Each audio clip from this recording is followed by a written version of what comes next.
In life, all of us can get caught up in the should game, and sales is no different. Top sales producers are often told you should go into sales management, and maybe you should, and maybe you shouldn't. So there's a couple of questions to ask yourself to determine if this is your career path, because becoming a sales manager and the associated skills are entirely different than selling skills. For example, as a top sales producer, you are probably pretty good at prospecting, filling that sales pipeline. Well, as a sales leader, you will be prospecting. However, it will be for top sales talent. So the question to ask yourself, will you be as jazzed as recruiting and interviewing top salespeople and landing new salespeople on your team as you were landing new logos?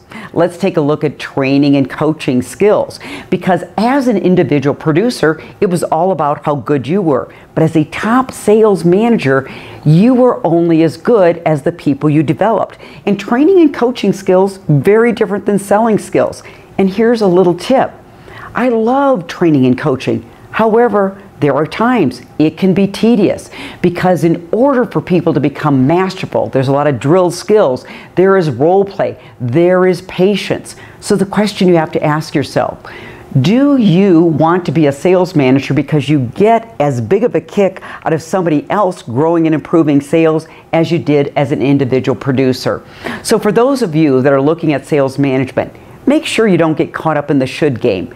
Make sure you want to be in sales management by asking the reflective questions.